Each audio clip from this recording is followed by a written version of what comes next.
Hey, what's going on, guys? Today we're checking out the Sofia Katakura kit here from Kotobukiya's Soukou Musume line. It's definitely very sharp and pointy, packed with detail, and a very cool and distinct look to it. Let's go ahead and check it out in today's review.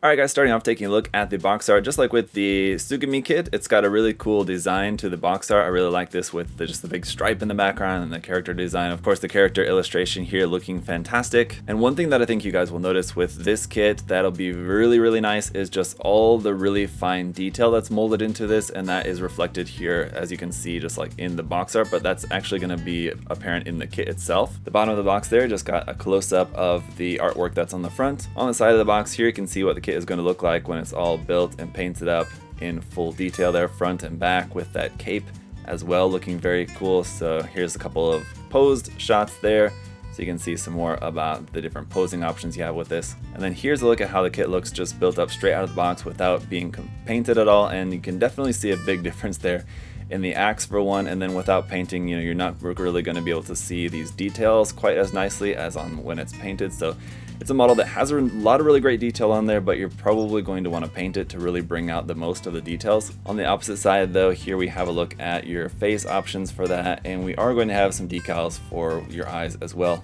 With the list price of 7,400 yen for this one, it is on the higher side, but as you can see, it's a good sized box with a lot of stuff in here, and again, just a lot of detail and everything. There's your big hair parts right there. We'll take a look at all the runners in just a moment. First off, real quick, there's that little sheet of waterside decals for the eyes if you want to use those. And let's go ahead and take a look at the instruction manual. So you've got the same artwork there on the front and just the Soukou Musume logo there on the back. On the inside here, just a couple of photographs of the kit basically, and just straight to business. There we got your parts list, and then it's on into the construction of the kit. If we go ahead and just fast forward to the back, here we have the color guide for that, as well as the decal guide, which is just for the eyes there, but there's a color guide for you all in Japanese if you need to refer to that. Before we get into the runners, here is a look at the soft cloth piece for the cape. Basically, you've got one wire going across the bottom and then one wire that goes up the top and loops there and then back around. So I'm guessing that's probably where this is going to fit around the neck, and then this will be hanging out the back. I gotta say, it's pretty interesting feeling. It's like a nylon with like the very like rubber paint on it. So I mean, the quality of it looks pretty good when it's actually kind of posed.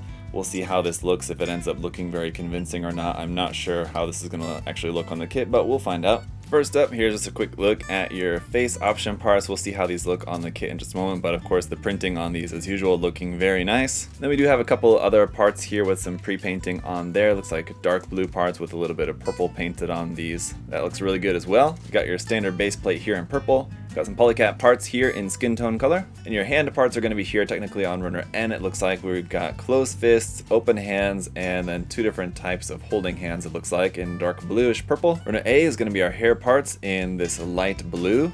Runner B is this tiny runner of two little white parts. Runner C is going to be all of our skin tone parts here for the kit. Runner D is going to be some parts here in a very interesting purple color, and it's the same color we have here for the F runner as well. We've got two of those. Runner G is in an off-white for some cloth pieces of the outfit. And the detail on these parts that go around here at the base of the cape look pretty interesting, so I'm very interested to see how this cape is going to look.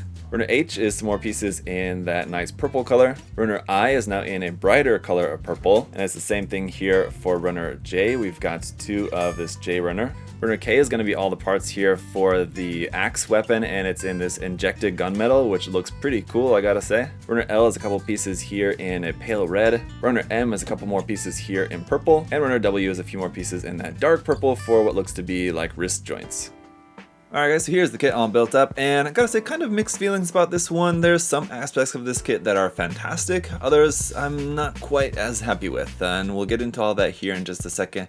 Overall, it's a great looking kit, I gotta say, especially if you're a fan of the design, a fan of the character, you'll certainly be happy with it. But let's go ahead and get into it in closer detail. Probably the most troublesome area for me is just simply the head. Number one, the face looks a bit awkward. I mean, you do have different face options, and we'll see how those look on the kit here in just a moment. But aside from the face is just that the hair is very large and sticking out, and it's going to make the head very back heavy. Fortunately, it holds the weight pretty well. It's not going to be weighing it down. But if you want it to be looking up, it's going to be able to do that very easy. But looking forward, you're going to be putting definitely some weight on the neck. And if you move it around a bit, it does tend to pop off that ball joint quite easily, again, just due to that immense weight out the backside of that. But again, if you wanted to go for a pose where it's supposed to be blowing in the wind like that, it certainly looks really nice. Like the molding and everything on the hair does look really good. And that's one of the aspects of this kit that's probably its best feature, is just the molding, all this detail you have around here. The color separation is nice, and again, just all of this detail in here, especially if you were to go in and paint that in, all this detail around the kit is going to look really, really good. And back here on the white molded part at the back of the fixed skirt, this section back here, and even on the back part of here. But this brings us to the other point that I quite dislike about this kit, that being the cape. The cape has wires in it so that you can kind of form it, but because of this painting on it, that kind of makes it quite stiff. So either the wires need to be a bit more firm, or the printing needs to be done in a different way that doesn't make it so stiff. So even I can form the wire, but it's not really going to hold that pose all that well. And also just the color of it is quite strange, that bright yellow. Where you're looking at the kit from the front, it has this purple color palette going over the whole thing, kind of dark colors. Then you have this very strange bright yellow and red part going on here on the back. It's very weird color wise. I get that that's the design, but it just doesn't really work for me. I think I like the kit so much better without this. Unfortunately, you can make it without that. You just need to replace this back part here at the back. Just take out the cape basically and put that part back in there. Another issue is just that this part here on the front tends to come off quite easily right here, so I would recommend putting a little bit of glue on this part just to make sure that that stays on there. One last thing about the hair is it makes it so the kit is very difficult to stand on its own, so it's fortunate that we have the base. The base works pretty well, plugs up into like the underside of this skirt section, and works to hold up the kit nicely, so you'll definitely want to use that with this. And you're probably going to have to, again, unless maybe you wanted to have it in a pose where like it's looking straight up, then the hair might not be throwing off the balance enough. You might be able to get it to stand, but otherwise you're going to need the stand. Speaking of balance issues, this weapon is undoubtedly going to cause some issues as well for how large and heavy this is at the end.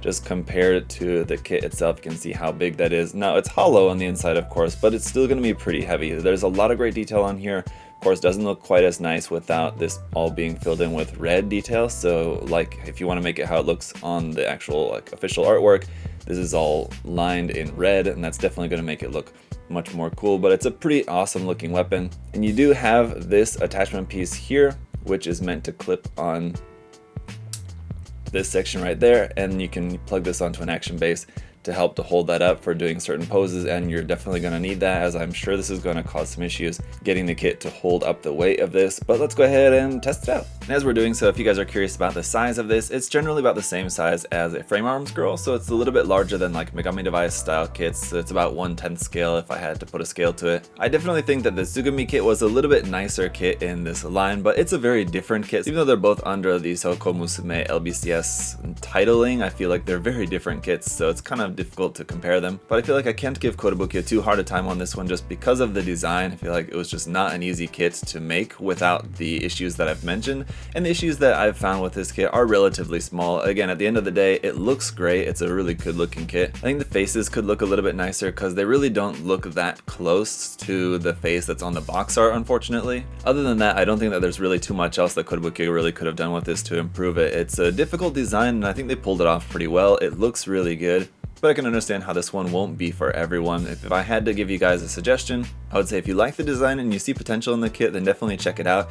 If it's not one that really appeals too much to you, then I would say you could probably pass on this one. But definitely let me know your guys' thoughts down in the comment section below. What do you think about this one? And especially what do you think about this compared to the other couple of kits in the Soukou Musume LBCS line? I think this is only one of 3 at the moment. But thank you guys for checking out the video. If you want to check out this kit or anything else from Kotobukiya, of course, you can check out the link to USA Gundam Store down in the video description. description. We've got all sorts of different Mecha Musume stuff and other things from Kotobukiya if you guys want to check those out. And as always, if you'd like to leave a like or subscribe, that would also be greatly appreciated. But until next time, I hope you guys are all having a great day. I'll see y'all later. Bye guys.